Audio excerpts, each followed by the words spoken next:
Welcome back to the deep dive. Today we are pointing the lens toward a place most of us think of as, well, vast silent ice. Maybe a geographic curiosity, but it's a place that has suddenly, and I mean violently, been thrust right into the center of a global geopolitical flashpoint.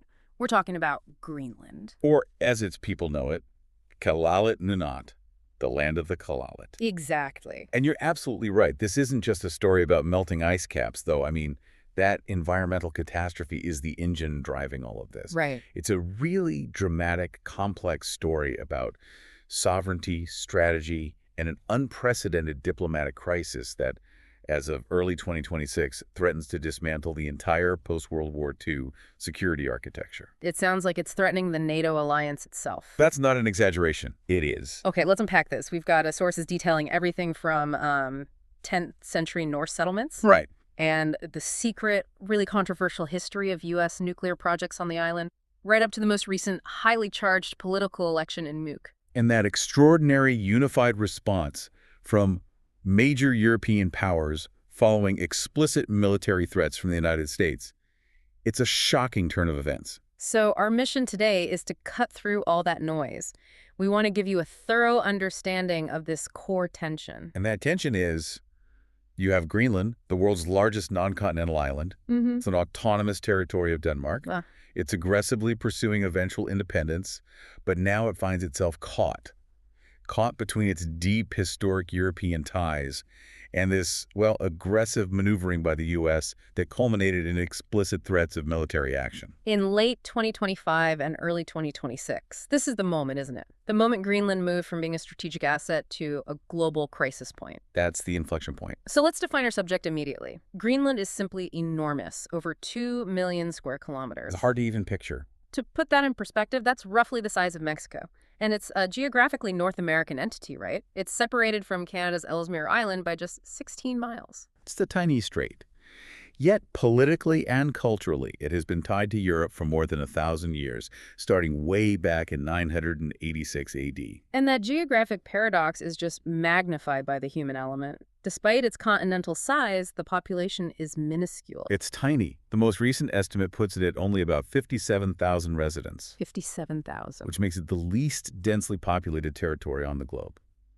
And these residents, who are primarily Greenlandic Inuit, the Kalalit, are concentrated almost entirely along the narrow, ice-free southwest coast. Right, defined by fjords and the limiting climate. Exactly. It's the central paradox of this place, isn't it? Vast strategic size, a truly minuscule population, and this heavy, deeply rooted dependence on a distant European patron. And that dependence, as we're about to see, is the ultimate leverage point for everyone involved. Okay, let's jump into the fundamentals of what makes this an Arctic state. So, to really grasp Greenland's global importance, you have to start with its geography. You have to start with the ice.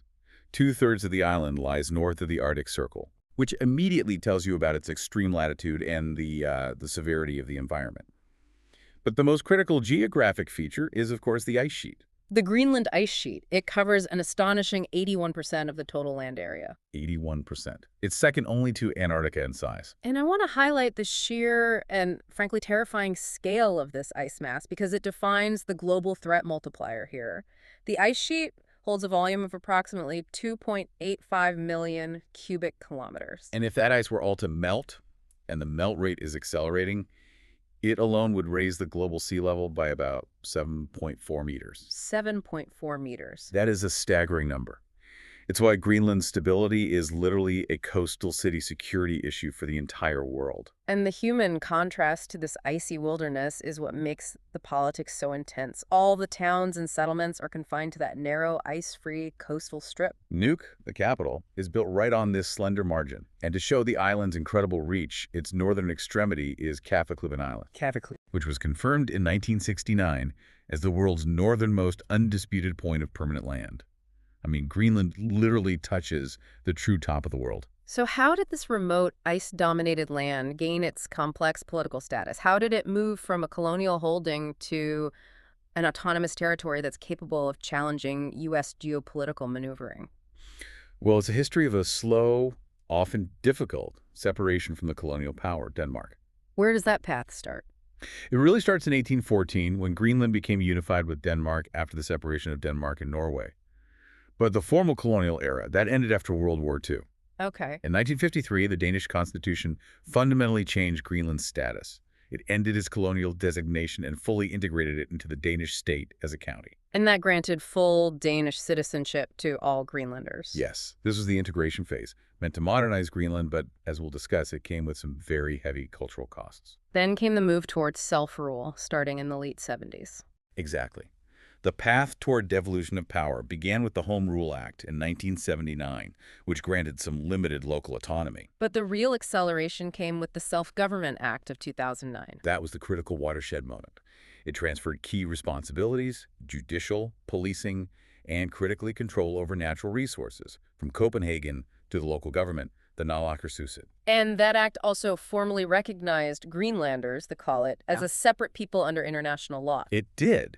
But as you pointed out, Denmark didn't fully cut the cord, and those retained controls are now the strategic friction points. So what powers does Copenhagen still maintain under that 2009 act? Denmark retains full control of 4 critical interlocking areas: citizenship, monetary policy, security policies, and foreign affairs. And that citizenship part is key. It's crucial. Greenlanders are full citizens of Denmark, which grants them freedom of mobility within the entire European Union bloc. But the single most crucial tie, the political Achilles heel, is economic dependence. That brings us to the famous bloktilskud, the annual block grant. This is the ultimate tool of Danish influence, isn't it? It is the ultimate insurance policy for Denmark and the massive hurdle for Greenlandic independence. The Danish annual block grant is the single most important factor in their economy. In 2024, it was 4.3 billion DKK. Let's contextualize that number for our listeners. What does 4.3 billion Danish kroner mean in a practical sense? It's roughly equivalent to $630 million USD, and it covers nearly half of the territory's total public revenue. Half. Half. It makes up about 25% of Greenland's entire GDP. It's an extraordinary subsidy per capita. And the philosophy behind it is different from, say, U.S. foreign aid. Radically different. This isn't a conditional loan. It's a lump sum grant, the bloktilskud, and it comes with virtually no strings attached, allowing Nuuk to spend it as it sees fit. The hallmark of the Nordic welfare system. And on top of that staggering subsidy, Denmark covers core state functions like defense and judiciary. Precisely. The Danish state covers the full cost of the judiciary and all defense and security-related spending, which is over another billion DKK annually. So that economic dependence is the massive, fundamental hurdle for any real talk of full independence. It effectively creates the welfare safety net that the majority of Greenlanders are, well, currently unwilling to give up. You lose that subsidy, and the public budget faces an almost unfillable hole.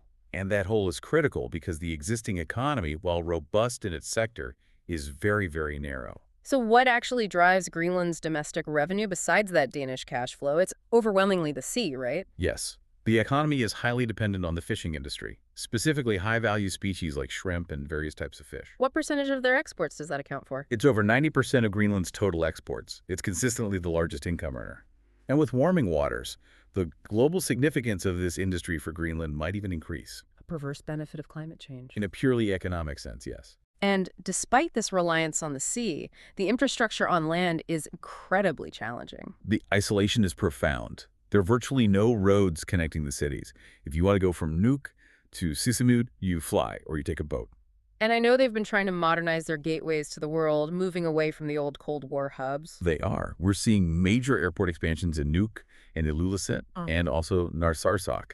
These are specifically designed to bypass the old hub at Kangerlussuaq and attract direct international carriers. And there's one exception to the no roads rule, isn't there? Yes, the Kangerlussuaq-Sissamut Road.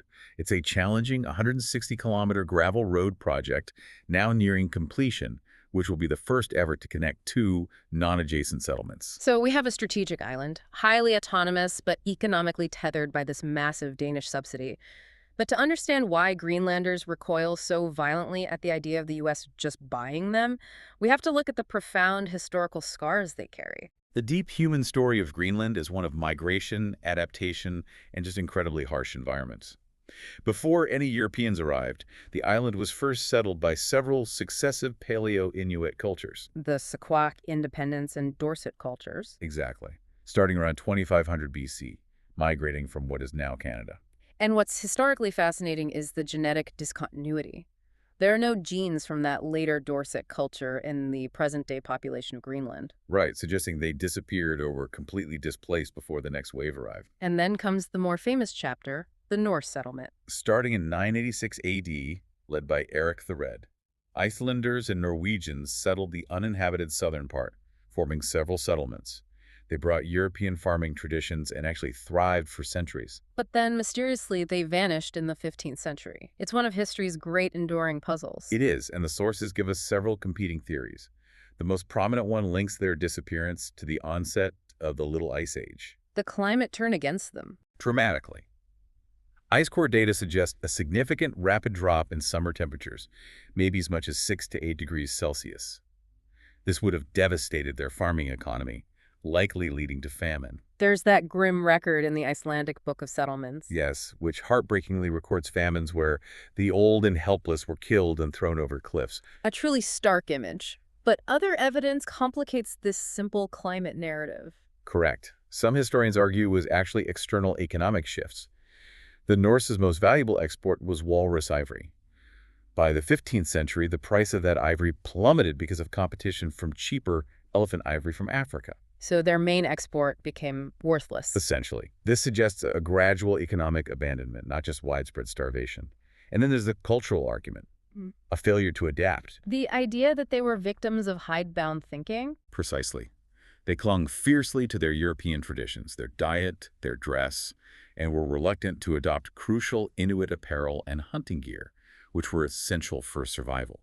So they either died out or were absorbed into the expanding Thule culture, the ancestors of today's Greenlanders. That historical backdrop of vulnerability is so crucial, but the modern history, especially the American involvement, is even more fraught. Greenland's isolation ended abruptly in World War II. It did. When Nazi Germany occupied Denmark in 1940, Greenland was cut off. The U.S. then occupied Greenland in 1941 to protect North Atlantic shipping lanes. And what role did it play in the war? A vital one. It was a transit stop for U.S. aircraft. It was the site of the Atlantic Weather War, where the Danish Sirius Patrol, using dog sleds, would find German weather stations for U.S. troops to destroy. And it had a key resource. Cryolite, from the Ivitutit mine, a mineral essential for aluminum production. It was sold to the U.S. and Canada, giving Greenland a rare, independent source of revenue. And that strategic necessity continued right into the Cold War. This is where the U.S. military footprint solidified. The 1951 Greenland Defense Agreement allowed the U.S. to establish military bases, leading to the dramatic expansion of Thule Air Base. Now, Pituffik Space Base. And that expansion came at a severe, devastating human cost for the local population. Yes, the population of 3 nearby Inuit villages was forcibly moved over 100 kilometers away in the middle of winter. How much notice did they get? Less than 2 days' notice. They had to abandon their homes and possessions. This act of forced removal created a deep, permanent sense of betrayal. And the military presence didn't just relocate people, it brought nuclear secrets and environmental trauma that still fuels resentment. 2 major controversies define that resentment. First, Project Iceworm. Between 1960 and 1966, the U.S. secretly tried to build a subterranean network under the ice cap. To launch nuclear missiles. Exactly, a hidden launch site network aimed at the Soviet Union. Wait, the Danish government was completely unaware the U.S. was building a hidden nuclear site under their ice? Completely unaware. Denmark had a firm, public nuclear-free zone policy since 1957. The U.S. kept Iceworm a secret from Copenhagen for decades. It only came to light in 1997. And the political scandal was immense. It proved to Greenlanders and Danes alike that the U.S. had violated their sovereignty. The secrecy is staggering. And then came the 1968 accident. The second massive controversy was the 1968 B-52 crash near Thule. It was carrying 4 nuclear bombs. As part of Operation Chrome Dome? Right. The crash caused extensive radioactive contamination. And incredibly, despite massive cleanup operations, one of the 4 H-bombs is still lost. Still lost. Buried somewhere under the ice. A permanent environmental time bomb. This history is the essential context for understanding Greenlanders' profound skepticism toward the U.S. today. And beyond military issues, post-war Danish policy introduced its own cultural trauma through assimilation. From 1953 onward, Denmark pursued a deliberate strategy of cultural assimilation, promoting the Danish language, requiring post-secondary education in Denmark. It often led to brain drain and a painful loss of cultural ties. But the most shocking historical wrongs were the medical and social abuses of the 60s and 70s. This is the infamous spiral case. It's a deeply horrifying episode. During a period of population growth, Danish doctors fitted IUDs into an estimated 4,500 Inuit women and girls. 4,500. That is an immense number for such a small population. It represents roughly half of all fertile females in Greenland at the time. This was often done without informed consent, sometimes on girls as young as 12, in a misguided attempt at population control. And Greenland's current prime minister has a name for this. Mute Edid, in 2024, called it straightforward genocide, carried out by the Danish state against the Greenland population. Add to that the forcible adoptions in the same decades, and you have this deep emotional bedrock for their current resistance. Exactly. Despite all this, Inuit culture is incredibly resilient. You see it in the growth of local education, like the University of Greenland, and cultural recognition from UNESCO. This deep history is crucial. Now we shift from that history to the present strategic reality. So why does this island of 57,000 people, mostly ice, suddenly hold the rapt attention of Washington, Moscow, and Beijing?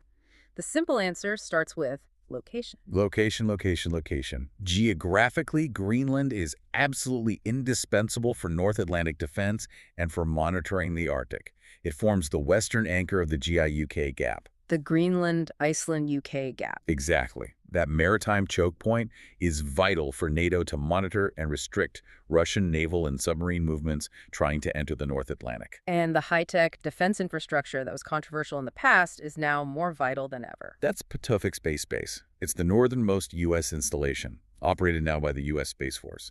It's equipped with this massive early warning radar system. Which is crucial for what? For ballistic missile early warning, space surveillance. It's an integral, non-negotiable part of the U.S. homeland defense perimeter, pointed directly across the Arctic. But the strategic value is rapidly increasing beyond existing military installations, and that's entirely due to climate change. That's right. The melting ice is rewriting the maps, but it's also revealing potential new economic arteries. New shipping routes. The Northwest Passage and the Transpolar Sea Route. These could potentially reduce transit times for ships between Asia and Europe by up to 40%. Compared to the Suez or Panama canals. A 40% time reduction is massive for global commerce. But is this a near-term reality or a distant dream? That's the balance, isn't it? The potential is there, but these routes are currently only viable for a few weeks a year, and even then they're treacherous. The operating costs are immense. But that potential shift automatically makes Greenland a key hub. A key hub for future infrastructure, emergency management, and most crucially, for whoever controls the access points to North America. Let's discuss the climate consequences that are making this possible. The data is staggering. It's unequivocal.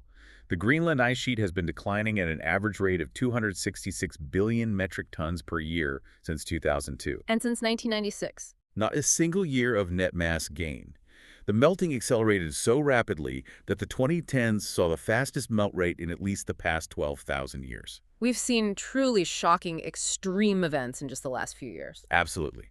Massive melting events in 2012, 2019, 2021, where practically the entire surface of the ice sheet showed signs of melting. And in 2021, it rained at the summit for the first time. First time in recorded history. Researchers were caught off guard. They didn't even have rain gauges installed. And the human consequence of all this melting is profound. Greenland's melt contributes significantly to global sea level rise. Around 37% of sea level rise from land ice sources between 2012 and 2017. And you can see the physical evidence of this in the landscape itself. The perfect illustration is Warming Island, or Onartok Kekertek. This was discovered in 2007. Yes. This landmass had always been there, but it was connected to the mainland by a glacier. That glacier melted, revealing a separate island for the first time in centuries. It's a perfect symbol of the transformation. So, beyond military value and shipping, the other major driver for U.S. and Chinese interest is the supposed abundance of mineral wealth. This is what we're calling the mineral mirage. Right. Greenland is often portrayed as sitting on this immense, untapped treasure trove of critical minerals. We're talking about rare earth elements, uranium, lithium. All the things you need for high-tech industries. And for defense. Access to these resources is seen as the West's primary way to reduce its reliance on China. So the U.S. and Europe want Greenland to be their resource pivot away from Beijing. But what is the reality on the ground? Is the mineral wealth actually accessible? Well, analysts largely argue that the promise of a resource bonanza is largely illusory, at least in the short to medium term. Why is that? The economics of extraction are crippling. High operating costs, extreme weather, profound remoteness, lack of roads. Everything has to be flown or shipped in and out. So it's not that the minerals aren't there, it's that the cost of getting them is just too high. Exactly. And even if you extract them, the geopolitical bottleneck remains China, doesn't it? China holds a near monopoly, not just on extraction, but on the processing and refining of these minerals. So even if a Greenlandic mine becomes viable, the raw ore still likely needs to be shipped to China for the final high-value processing. Meaning the West hasn't fully solved its supply chain problem. Not at all.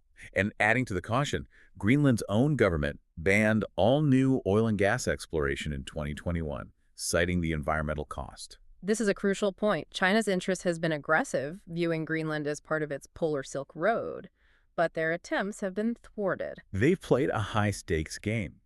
Greenland initially flirted with Chinese investment, but intense diplomatic pressure from the U.S. and Denmark forced Nuuk to pivot, ensuring Western companies controlled that crucial infrastructure. The strategic importance we just detailed provides the backdrop for the extraordinary events of the last year, culminating in a full-blown sovereignty crisis in early 2026. This started with the resurgence of Donald Trump's interest in buying the island. An idea that was initially dismissed by Copenhagen as absurd when first proposed in 2019. But the situation rapidly stopped being absurd on January 7, 2025. Yes. Just one day after resuming the presidency, Trump explicitly stated that the United States could use military force to take control of both Greenland and the Panama Canal for economic security. This statement shifted the entire dynamic. It turned a ludicrous real estate deal fantasy into a direct, unambiguous military threat against a NATO ally. What was the immediate fallout in Nuuk? The political consequences were profound. In March 2025, Greenland held elections centered almost entirely on sovereignty and resistance to U.S. pressure. And the result was unification. A political unification. Jens Fredrik Nielsen, who became the youngest prime minister in Greenlandic history, formed a broad coalition specifically to resist what he called heavy pressure from the U.S. And this was backed by popular opinion. Overwhelmingly. A poll found 85% of Greenlandic adults were against U.S. annexation. So the U.S. attempt to gain leverage ironically achieved the opposite. It unified Greenlandic politicians against the external threat. Then the escalating tensions led to serious, almost unbelievable accusations from Danish intelligence. The hybrid warfare allegations. Right. In 2025, the Danish Defense Intelligence Service, the DDIS, reported that the U.S. was accused of engaging in a campaign of foreign interference and disinformation on social media. What exactly was the U.S. accused of doing on Danish territory? The DDI assessed that the U.S. campaign was intended to undermine Denmark's territorial integrity by exploiting disagreements between Nuuk and Copenhagen. Trying to sow distrust. Suggesting Denmark was holding Greenland back economically, trying to push the local population towards supporting full separation from Denmark, making them more vulnerable to a U.S. deal later on. The fact that a NATO allies intelligence agency publicly names the U.S. as a strategic threat alongside Russia and China is astounding. It shows the Danish state had reached a breaking point. But the situation intensified dramatically in January 2026 when the U.S. took an action elsewhere that made the Greenland threat feel concrete. The Venezuela precedent. Let's make sure we give this the narrative weight it deserves. Yes. On January 3, 2026, the U.S. military launched a unilateral raid into Venezuela to capture President Nicolas Maduro. The critical factor here is that this was a unilateral military action against a sovereign nation. And within days, talk in the U.S. administration turned back to Greenland, explicitly suggesting the economic security rationale used in Venezuela could easily apply to U.S. assets like Pacific. This action was viewed in Copenhagen and Nuuk as turning abstract threats into a demonstrated, frightening reality. And Denmark's response was immediate and extremely strong. Prime Minister Mette Frederiksen warned bluntly that a U.S. military attack on the Kingdom of Denmark, which includes Greenland, would be an attack on a NATO member. Triggering Article 5. And she stated it would mean the immediate collapse of the NATO alliance and the entire post-WWII security architecture. This threat drew an extraordinary and rare united response from Europe. Yes, on January 6, 2026, the leaders of France, Germany, Italy, Poland, Spain, the UK, and Denmark issued an extraordinary joint statement on Greenland. What did it say? It asserted that Arctic security must be achieved collectively and explicitly upheld the principles of sovereignty and territorial integrity, a direct refutation of the U.S. threats. The EU quickly expressed full solidarity. So, outright military invasion is deemed highly unlikely due to the catastrophic fallout. That leaves the U.S. with softer but still aggressive options. Analysts cite 4. The first, and historically persistent, is to buy Greenland. The U.S. has tried repeatedly, 1867, 1910, 1946. Truman offered $100 million in gold in 1946. Yes, which would be over $1.5 billion USD today. But regardless of the price, this is now legally impossible. Because of the principle of self-determination. Exactly. The people of Greenland, who are 85% opposed, must decide their future. The second option is to woo Greenland the Hearts and Minds campaign. This is the long game. The U.S. reopened its consulate in Nuuk, provided U.S. aid. The stated goal is long-term influence, but Denmark suspects this is combined with those covert disinformation campaigns. The third, and arguably the most plausible long-term outcome, is the Compact of Free Association, or COFA. This is the model the U.S. uses with Pacific Island nations. Greenland would gain full independence. In exchange, the U.S. would guarantee its military protection, secure perpetual access to bases, and provide financial aid. Wait a minute. If the U.S. offers complete military protection and financial stability, why wouldn't Greenlanders take that deal? That is the central question, and it leads directly to the COFA paradox. It exposes the massive mismatch between what Greenlanders currently have and what the U.S. usually offers. What's the mismatch? Greenlanders already have full Danish citizenship, which means freedom of mobility across the entire EU and Nordic region. More importantly, they have the comprehensive Nordic welfare state, free healthcare, free education, robust social security. So the U.S. would be asking them to trade that for a smaller subsidy. Not just smaller. The Danish subsidies per capita are about 6 times larger than what the U.S. pays to Pacific COFA states. And crucially, the Danish bloktilskud comes with virtually no strings attached. Whereas U.S. aid is often tied to specific programs with American oversight. Exactly. So an independent Greenland would be asked to trade a robust, established Nordic welfare safety net for a smaller U.S. subsidy with strings attached while signing away influence over its own security policy. That's why COFA is a very hard sell. And this brings us back to the heart of the Greenlandic independence debate, that delicate, maybe impossible balance between achieving full sovereignty and retaining the comprehensive Nordic welfare state. Public opinion is clear. Over 2/3 of Greenlanders favor eventual independence. But there is that massive caveat. They must maintain the welfare safety net, which the Danish bloc grant currently funds, to the tune of 25% of their GDP. So the political class understands the constraints. Which is why many leaders prefer the concept of statehood, a recognized self-governing entity, often envisioned as a phased independence based on economic maturity. There was that great quote from Jens-Jakob Poulsen. Yes. As I see it, Greenland is now grown up. Requires that we can start making our own decisions as adults on an equal footing with other nations. They want the freedom to make major decisions without asking permission from Copenhagen. The economic challenge remains the biggest barrier. How do they replace a block grant that equals 1/4 of their GDP? That gap needs to be filled, presumably through mining, tourism, and fisheries. But they face internal obstacles that undermine their capacity, notably the brain drain problem. What are the numbers on that? Only 56% of young Greenlanders who get post-secondary education abroad, mostly in Denmark, return home upon graduation. That is a critical human resource drain.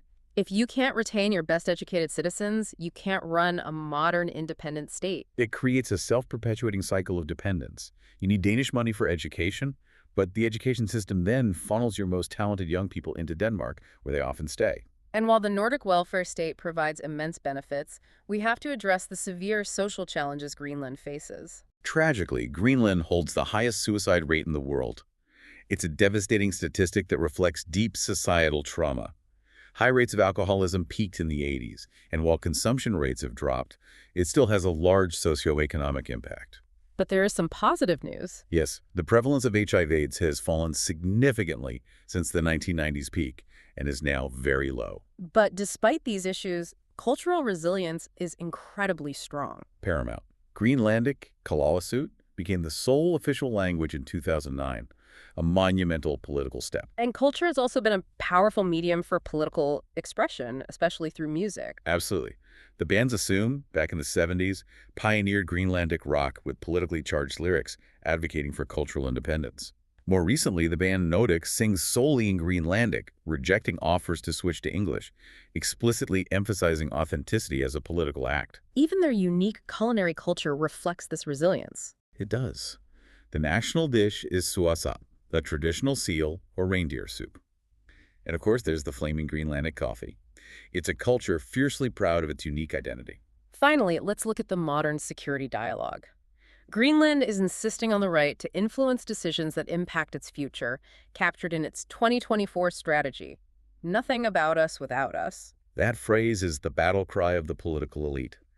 But the contrast in perspective among the general population is clear.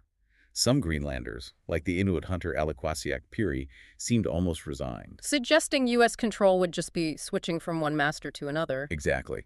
But political leaders are determined to avoid that fallacious binary choice between the U.S. and Denmark. They want to retain their Danish benefits while gaining security influence. So the path forward requires strengthening security ties while retaining sovereignty. Analysts suggest concrete steps for military cooperation that acknowledge Nuuk's desire for influence. Things like exchanging liaison officers between NORAD and Denmark's Joint Arctic Command and Nuuk. It's about genuine partnership. And joint investment in domain awareness radars, aerial surveillance, sensors to monitor the vast, currently blind area around Greenland. There was also that unique suggestion that ties security directly to the native population. The creation of a native Greenlandic Arctic Ranger program, similar to Canada's. How would that work? It serves a critical dual purpose. First, it fosters internal security investment and gives native Greenlanders, who possess unparalleled local knowledge, a direct stake in their own defense. Second, it provides a direct path for U.S. specialists to partner and train directly with Greenlanders, building mutual trust. We have covered a huge amount of ground today, from Eric the Red's initial landing a millennium ago, through the betrayals of the Cold War, right up to the immediate aftermath of that Venezuela raid that brought the threat of annexation to a head. And the synthesis is clear. Greenland is the central hinge in Arctic geopolitics. Its strategic location and potential resource wealth are balanced against its deep economic dependence on Denmark and its profound struggle for self-determination. And that aggressive U.S. pressure in 2025 and 2026 had the unintended consequence of unifying Greenlandic political parties and drawing a firm, unprecedented line for every major European NATO ally. It did. This issue really boils down to a fundamental choice between sovereignty and the welfare state. How much aid are Greenlanders willing to trade for what kind of international freedom? Can they truly break free without sacrificing the benefits of the Nordic model? And that leads us to our final provocative thought for you to consider. If Greenland's leaders successfully navigate this and obtain full independence, they will almost certainly pursue a free association partnership. Right. Given the shortcomings of the traditional U.S. COFA deal and the deep, albeit strained, ties with the Nordic welfare model, could Greenland become the model for a completely new, hybrid Nordic-American association? A framework that allows for guaranteed U.S. military access and protection while simultaneously maintaining a comprehensive, Dane-funded welfare state. Effectively offering the best of two geopolitical worlds. That kind of diplomatic innovation might just be the only path to peace in the new Arctic.